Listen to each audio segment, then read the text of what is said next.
Now let's move to some very interesting examples. Let's start with this example. So I think about 15-20 days back, I clicked a picture of myself. I was standing in front of the Taj Mahal, and I got this picture clicked and uploaded on Google Photos. Now, what essentially Google Photos did was, first of all, whenever I search the color white in Google Photos, or let's say whenever I search Taj Mahal in Google Photos, it displays that picture, right? So what happened here was that from that picture, from the image, it first of all identified the color of the building behind me. That was Taj Mahal. The color was white. That is one. Second was that it already knows, the model, the Google Photos model already knows how Taj Mahal looks like. So it identified, and of course, it also knows how I look like. Suppose I search Ashwin in Google Photos, it will display all the pictures in which I am there, right? So that is there. The model already knows how I look like, how my face looks like, and how Taj Mahal looks like. So if I search for a particular monument or a color in Google Photos, it will display that. So what is happening here is some kind of image classification, right? Or some kind of prediction on images. So it is trying to identify what is there in that image, and this is sorted, tagged, and categorized photos is the example I'm talking about. So the image has already been classified or categorized into some segments by the Google Photos model. Must be a very advanced model. Let's take another example. Suppose I had publicly uploaded this picture on Google, right? Now, and let's say, this was a first of its kind or whatever. Now the model will identify the color of Taj Mahal is white because it already knows that the image, that the building in front of that the building in the image is that of a Taj Mahal. So essentially, it tries to bring that to Google search. Suppose a person is searching for, suppose a person is searching something like what is the color of Taj Mahal. That person is sitting in the United States and is searching for this. Google search will itself bring that data from my image to the Google search, right? It'll return the color white in the Google search. So that this is the power of machine learning when we talk about advanced models like the one Google has. So that is where we are using, this is a typical machine learning example. Another very famous example is the recommendation engine. Now, Netflix, you already know that Netflix utilizes very advanced recommendation engines. This basically is a machine learning model which tries to recommend based on some data, right? What is that data? That data is our past history, viewing history, browsing history, all of that history, right? Within Netflix. So all that history is being utilized by the model, and it tries to uh, display or tries to show us related TV series or movies, right? Suppose I only like to watch suspense movies, then Netflix will automatically, with each movie there will be a tag associated, right? And that is where I was talking about label data, right? There is some label along with each movie, each TV series or movie or whatever. So there is some tag, and suppose I always watch suspense movies, it will identify, okay, that this person has it will classify all the movies together and it will see that most of these are suspense movies, so let's suggest similar movies to that person. And what do I mean by similar here? Similar means, can be the same genre, can be the same rating, or can be the same, some kind of attribute will be the same there, and it will suggest that to me. So that is a recommendation engine. Entertainment is one, right? Entertainment is one area that this is there. What are other areas? Is Amazon is one, of course. Flipkart is another area. Shopping is a very e-commerce is a huge area which uses recommendation engines. Based on my past orders, it tries to suggest stuff that I can buy again, right? Suppose I recently bought, a football. Now the model within Amazon knows that, okay, this person, has bought a football, might that person might want some, um, a goal maybe, right? Small goal or something, or gloves, football gloves, or studs, right? Football shoes, that kind of stuff. So it will essentially recommend something. Then of course lots of other examples are there. uh, Ticket booking for trips is like a very good example, but it's more complicated. There's a lot of things that are there involved.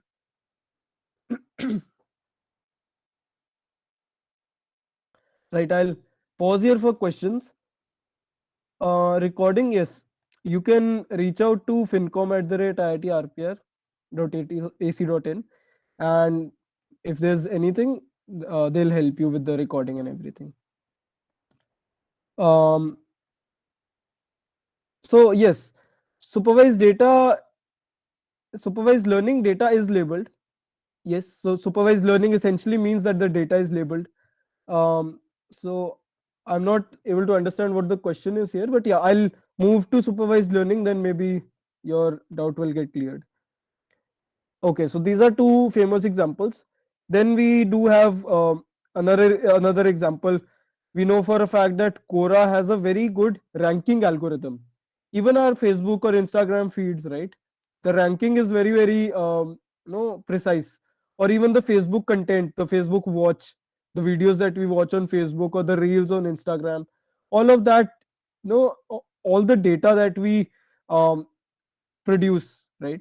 All our watch history, all that data is being utilized, is being churned in a model, and based on that they predict useful stuff to us, other similar videos to us, or reels or whatever. So that is where we talk about answer rankings. And then we have Duolingo's language lesson. This is an app that helps you learn a language. So this is there.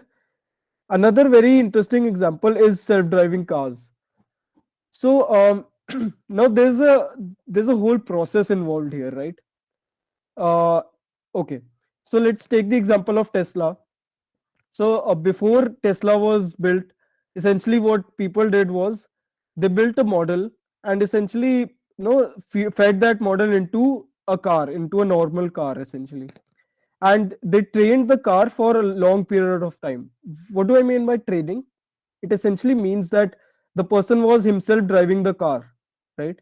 And the model learned from that. Suppose there's a red light in front, the car stopped there. The model learned, okay, if there's a red light in front, the car has to stop. Suppose there's a turn on the right, the car will take a right. The steering will move by some angle to the right to make the car turn right. The model learned from this. Then suppose there's a pothole in front, the car will stop. Again, the model learned from this. So all this was training. There was a huge training period, a long training period essentially. So that is the one part. Next, we move to the testing and validation phase. After some period of time, after the training process happened, you know, the person left the steering wheel, and the car started driving on its own, right? So the car started self-driving. And now, post that, we were essentially, the person was doing nothing. The person was just monitoring whether the car is taking the right turns, is taking the right decisions, essentially. And whenever there was a wrong decision, which is of course possible, right? We do have errors in machine learning. Errors are totally possible. Suppose the car takes a wrong turn or takes, a wrong decision. The person who is still sitting behind the steering wheel, that person will take the right decision. Will take, the will stop the car, or will turn the car, or whatever. So that person will do corrective action, and the model will again learn. The model will improve based on that corrective action, right? So this is training and testing and corrective action, of course. Post this period, the car will be launched in, know this the market, whatever market that is there. So suppose the car was tested in the US, then, why do people say that the cars tested in the US will not work in India? Because the training process, right? The training process, I'm sure there's a lot of interesting stuff going on in the chat. Just wait for a second, I'll address that. But essentially, a car that was trained in the US, a model that was trained in the US, that cannot work in India essentially because the road conditions are different. The entire geography is different. There are a lot of differences, and that model is not trained to work in India. The car will take a lot of right decisions, but the number of wrong decisions or the percentage of wrong decisions, or let's put it this way, the percentage of error will be higher, right? So that is why we need to again train the car in India. And we are hoping that very soon we'll be having self-driving cars in India. But yes, so again, see, it's not like the car always takes a wrong decision, or there's a high chance of taking a wrong decision. The accuracy is like 99.9999 something percent. But if it is, if the traffic is such, or if someone else in the traffic takes a wrong decision, then the car will get confused, the model will get confused. And that percentage of taking a wrong decision in India by someone else is very high. That is why the model is very likely to get confused, and the model is likely to take wrong decisions. I think that is why people say that self-driving cars will not work very well in India. But again, the model will again learn from the foolishness of other people also, right? So essentially the model will learn anyway, whatever way we train it, it'll learn. But yeah, I mean, I'm not commenting on the safety and everything as of now, but this is how self-driving cars work. And this is again a very advanced, this is not basic machine learning. This is where we are talking about very, very deep neural networks, very deep neural networks. What do I mean by depth of a neural network? Right? Depth is essentially the number of layers in a neural network. Suppose, so these are neurons in the network, right? And this entire thing is one layer. This is another layer. I'm talking about deep learning now. So this is deep learning. This is again a neural network layer. Now these layers are linked in some way. Each neuron is linked to some other neuron also. So this is a very, very complicated neural network. Each neuron is linked with the other neuron, right? And all of this complication helps to take more accurate, more precise decisions. So this is a neural network. The depth is basically the number of layers in this neural network. So self-driving cars, or these Tesla, Waymo, all these cars have very deep neural networks, right? And very advanced deep learning, machine learning. Yes, so probably if there's no policeman standing near the red light, then the car will know, okay, there's no policeman, and a car trained in India will probably cross the red light in that case. So that is a possibility. So the future looks very, very amusing for self-driving cars. All right. Any questions till now? Right. So I think you guys have understood till now. Let's now move to the distinction. Now this is basically the classification of machine learning. I've already told you that data can either be labeled or unlabeled, right? When I talk about that the data is pre-categorized, that is where we are talking about supervised learning. Now this is labeled data, and the corresponding machine learning algorithms that are used here are supervised learning algorithms. Similarly, if the data is not labeled in any way, it is unsupervised learning, right? Very basic and very commonly asked interview question again. What is supervised learning? Differentiate between supervised and unsupervised learning. Now, based on, okay, further let's divide it into some categories. Supervised learning has a lot of categories, but the two main categories are classification and regression. I've already told you both of them. Suppose I have 10 fruits. These are 10 images of fruits, and I know the tag or the label. I'm feeding the label of the image along with the image to the model. So the model now has the image along with the tag of the image. So that is that will be used by the model to classify. It will classify the apples together and the mangoes or whatever the other fruit is together. And if there's a third class, it will classify that also together. So essentially, it divides the data into a few classes. And what is the basis for that division? That basis can be, of course, the tags that are the labels that I've provided along with the image. Second is regression. This is essentially prediction, right? I'm trying to predict something. I'm trying to predict the weather tomorrow. That is prediction. Then unsupervised learning is totally different. We are talking about labeled, unlabeled data. Now, data does not have any labels. The images that I provided did not have any labels.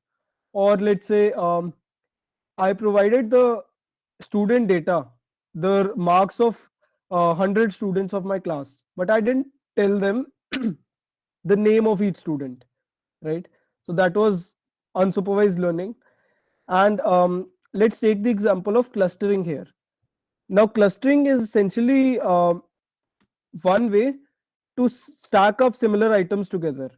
So we are trying to again put similar items into various classes. Now, this is not like classification because here we don't have the labels. Based on the visual representation, right? Only the images of the objects, the model will try to cluster things together. Suppose I have 10 items again. Five of them are burgers, three of them are pizzas, and again, four or five of them are cakes, let's say, or pastries, whatever. So it will try to classify these items together. It will try to just based on the visual appearance, it will try to classify things together, cluster things together. So these are three different classes. Similarly, based on the images of a cat and a dog, it will try to classify cats in one group and dogs in another group. It doesn't know that it is a cat, whether it is a cat or a dog. It just knows that okay, these are images of some item which is usually smaller in size, right? Maybe cats are smaller in size usually, and the color of the eyes is different. Then the shape of the body is different, right? Color of the body is different. All these visual features are used by the model, and based on that it tries to classify or cluster things together. That is clustering. Then there are other types within within unsupervised learning algorithms. One is association. This is like suppose I always wear a red dress along with a blue dress, right? So that red and blue, that combination, that association is what the machine learning model will identify. Suppose I feed the data of uh, let's say the suppose I feed the data of the past 1 year, that every day what did I wear, what color of dresses did I wear, right? Let's say I wore a t-shirt, a white t-shirt in the suppose I wore a white t-shirt on some day, and on the same day I wore a black colored pant. So that was like that was like an association. So it will identify, okay, that this person usually likes to wear a white t-shirt along with a black pant. So white and black is the association that we are talking about here. So that is association. Then we have dimensionality reduction. Um, so again, I gave you the example of trying to reduce the number of features, right? There were 10 features, and we are trying to reduce the number of features. That is essentially what dimensionality reduction means here. And we'll touch upon this later on as well. Now, this is to give you some examples.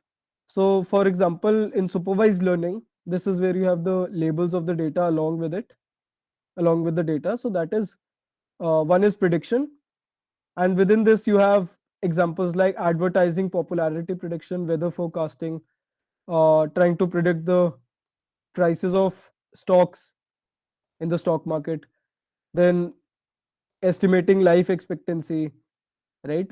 What is the population growth? What does the population growth look like in India after a few years? So that is population growth prediction. So this is prediction. Let's take up some examples of classification. Now, image classification is the classic example. We are trying to classify pictures of cats and dogs together. That is image classification. Another example is to identify fraud detection. We are trying to identify frauds based on some kind of activity. Now, I have a very good example here. I'll take that up in a bit. Let's talk about other examples also. Customer retention, diagnostics. These are classification examples.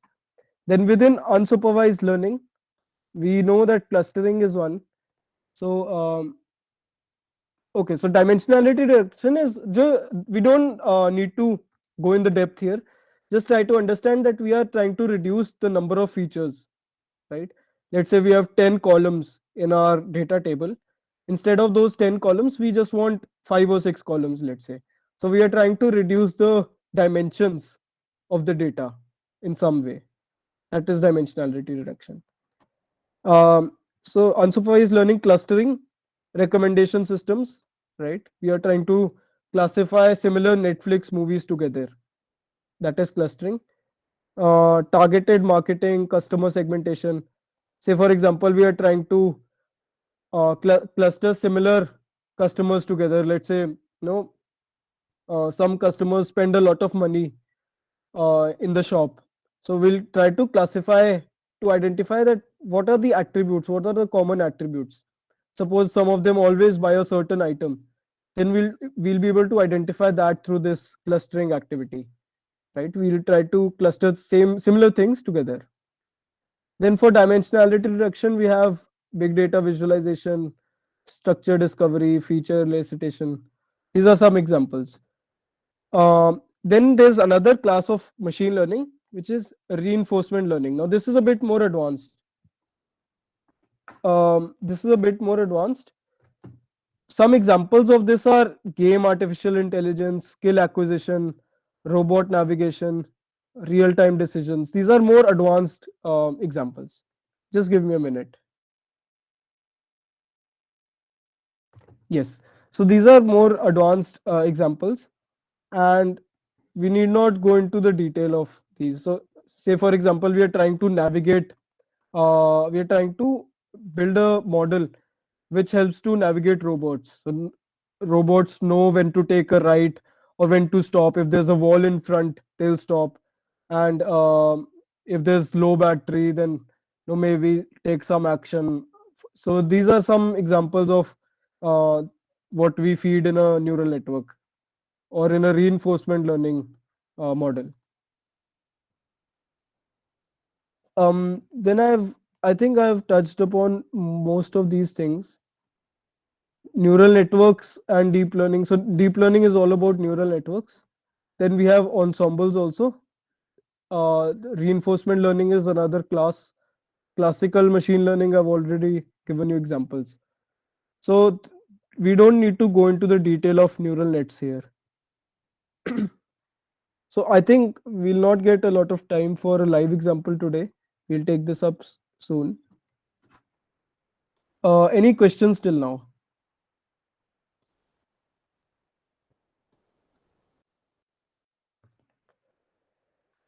Sampling, yeah, exactly. So sampling reduces the data itself, right? We have 1,000 data points. We are trying to reduce the overall data that we have.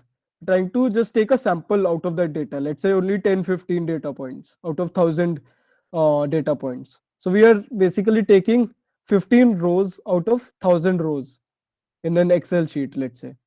That is sampling. Dimensionality reduction is totally different. We are trying to combine similar features together. We're trying to combine similar columns together. Let's think of it that way. So it will try to reduce the number of columns, right? Okay. Any questions till now? Any more questions?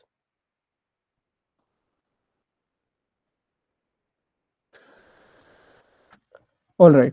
So again, data science is a very broad field, and AI, ML, and DL intersect with this broad field of data science. Then maths and stats, visualization, EDA, all this is a part of data science. EDA is exploratory data analysis. We'll talk about this in a later session. Now, one thing which people really don't care about is the stats part or the maths part behind machine learning. Now, I would recommend you all to at least understand the basics behind the machine learning algorithms, the basic maths behind the machine learning algorithms, because based on that, will you be able to build a stronger foundation. So all the best courses, all the good courses of machine learning that you'll find online, they have some introduction of mathematics before they go deep dive into the models of machine learning.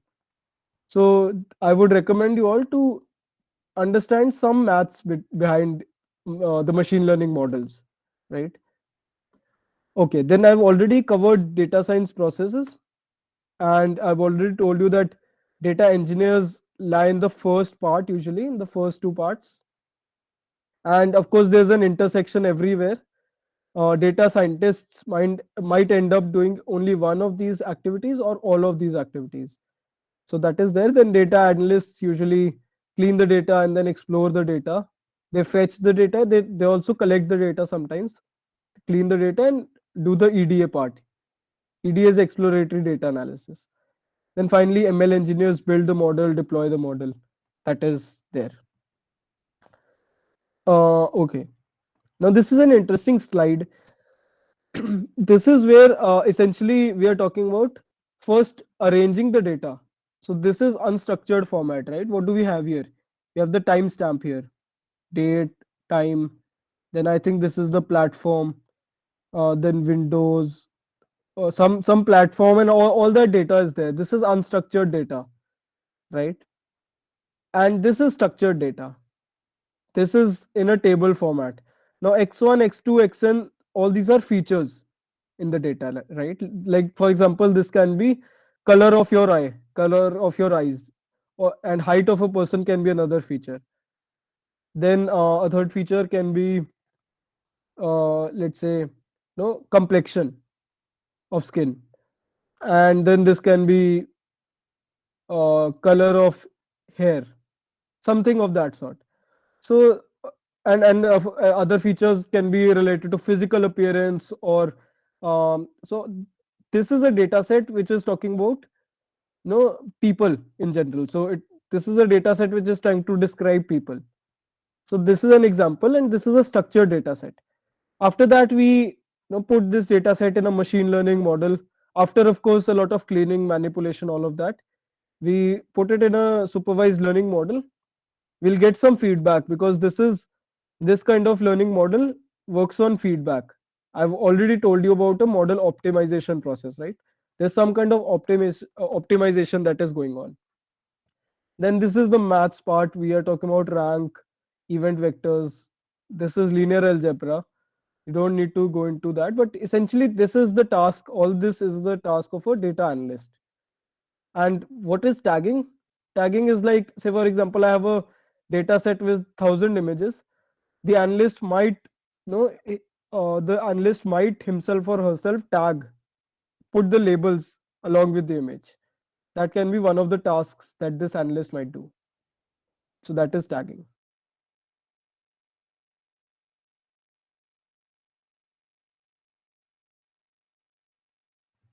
Right. So what does a data scientist do? Data scientist, again, I think I've covered all the steps. Raw data is the first thing that we have. This we get after collection. Then we process the data. We get a structured data set. It can be a table. Then we run some statistical models or do some analysis.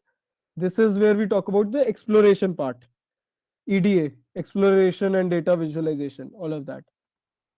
Then we build a machine learning model. We do some prediction or something, and post that, after we have some predictions, after we have some results, we'll convey that to the leadership of the company, let's say the CEO of the company. So that is data driven products. So we can build some products. Let's say I want to improve a feature, or let's say I want to build a new feature in my app.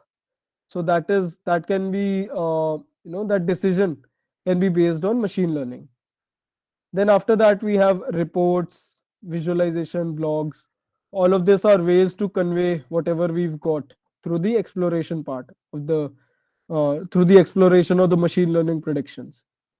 So that is there. And again, this is more technical in nature. This slide also tells you that what is behind each of the each of these tasks. So, for example, data preparation may include manipulation, blending, feature generation, dimensionality reduction. We also select the features sometimes. So, all these are the parts, all these are the tasks of a data scientist in this process. Similarly, for training the model, you know, we might want to select the model first. This is in itself a huge task. Then we might want to import existing models, right? Then we optimize the model, where we talk about tuning the parameters, optimizing the parameters, or deciding the model size, all of that.